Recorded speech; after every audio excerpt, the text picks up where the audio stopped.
So what you talk a lot about the water motif Right. in scriptures. Why is that important for you? Well, I'm heavily influenced by the Gospels. So when Jesus speaks of himself as living water, what I get from that is that this is the real water that really quenches your thirst. And so once I think in terms of it's really spiritual water in the sense that mankind's hopelessly religious, and he's always looking for the heart's an idol factory, Calvin would say, and so man's always worshiping something, whether it's himself or Baal, and this living water takes that away. And so what I see in this living water motif all through Scripture is that it speaks to the reality that God is going to continually quench your spiritual thirst. The water will never run out. It'll always be there from Genesis to Revelation. Does that help answer your question? By spiritual thirst, Yes. break that down for the man on the street who's thinking, I don't know what you're talking about. I'm just trying to keep my bills paid and my house in order and keep my job. What is a spiritual thirst? Is that desire? You're talking about passions, desire, the desire to be something better than yourself, or what? What are you talking about? That's I may fail miserably at essentially you're saying man on the street. What give a quick explanation for it. But I'm heavily influenced by people like Augustine and this idea that God has placed this desire in our hearts, and our hearts are restless. It's a spiritual restlessness that there's the average man on the street will probably understand that when he got that new car that he had always wanted,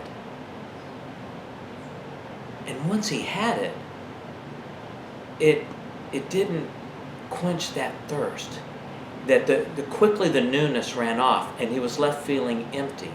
Or it's like a kid, all that build up to Christmas morning, and you tear through all of your presents, and then there aren't any more presents, and kind of the bloom is off the rose.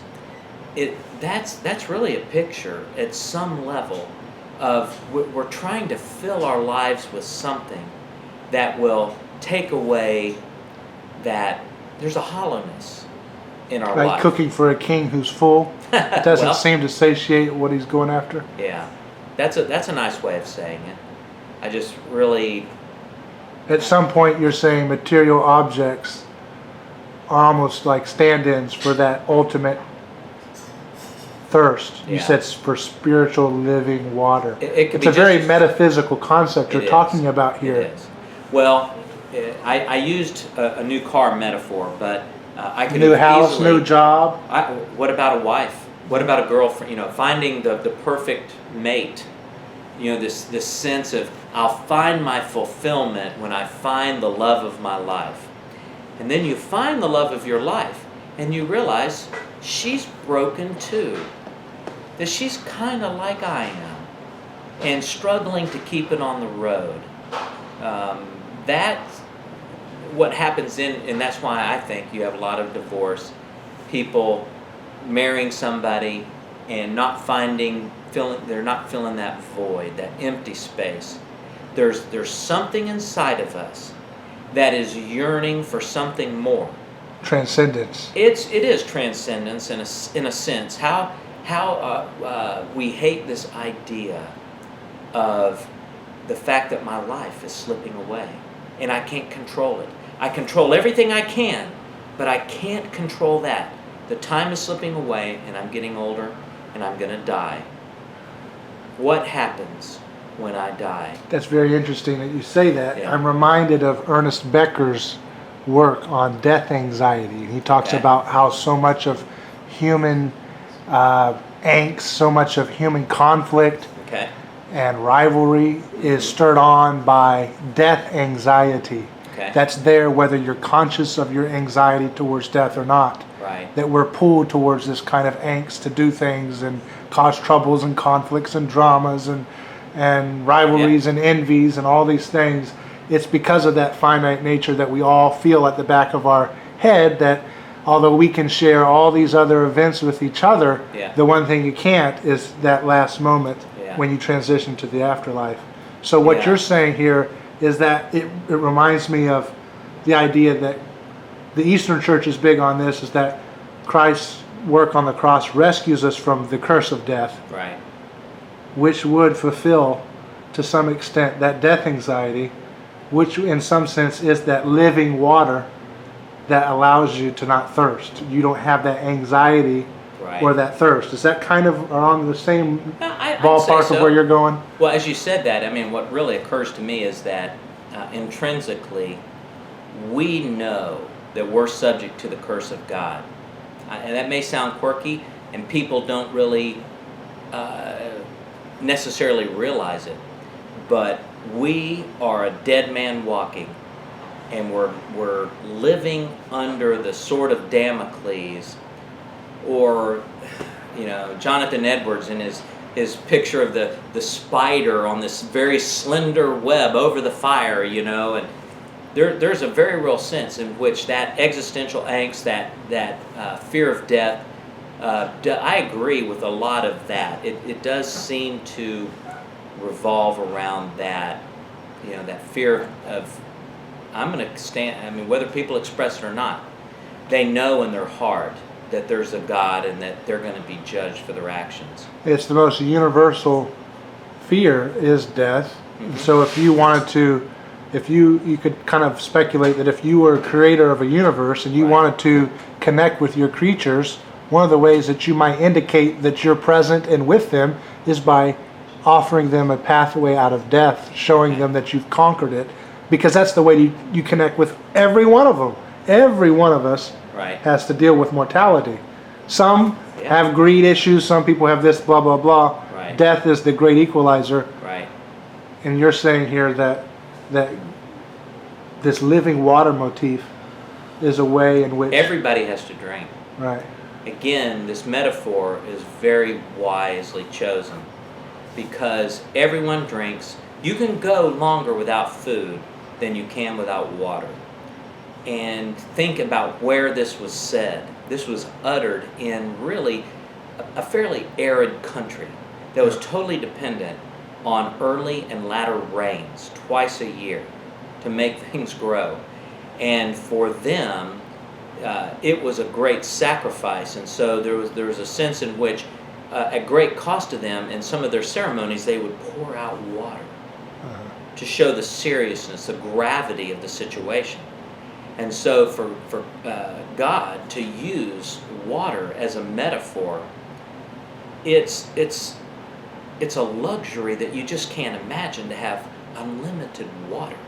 Let me press you on something. Yes. Going back to the beginning and the initial account of creation in Genesis, there's a comment about the waters of the deep being a form of chaos. Right. How does that fit in, the waters, with the Spirit hovering over this deep? Some people have alluded to it being a symbol of the womb, when a child is in the waters of the deep, and it's darkness, and there's the Spirit of God hovering over the womb of Mary with Jesus. I don't know if that's a motif that you've looked at, but there's a lot of people that have tried to play on what are the symbolisms going on here. What's the connection, or maybe there's no connection, to the waters of the deep with the living water? Let me make a connection. Ezekiel 47 is a classic connection for this, because what you find in there is that this river, this water that comes out from under the threshold of the temple, this Ezekiel, temple, it changes the salty water to fresh water, making everything a big lake that we can all drink. And so in the beginning, the salt in the water, which makes it undrinkable, is a form of curse. That's good. You have all this water that you can't drink. It's a tease. And so there's a sense in which what Jesus is doing is he's converting all of that water to drinkable water. That's a real blessing. And that's a great... He defeats the chaos. That's a great transition to my next point, which was going from the Waters in the dark in the beginning of creation. Okay. Spirit hovering over these chaotic seas. Mm-hmm. Then you're going throughout and you're seeing living water. And then you see Jesus perform miracles in which he calms the sea. Right. This is salt water. This is the chaos again, and Jesus is conquering it. Okay. And then he's walking on water. Right. So there's more of that sea being Right. and the way the Jews would see the sea being a symbolism of the darkness, the outer world, the Right. chaos, the Right. Gentile world. Yeah. And here's Jesus walking on it in one instance. In another instance, he's calming the storm. And that fits perfectly into what you just said there with salt water becoming pure water, Okay. calming the chaos into living water, the water that you can be nourished from. Is there a question here, or is this a comment?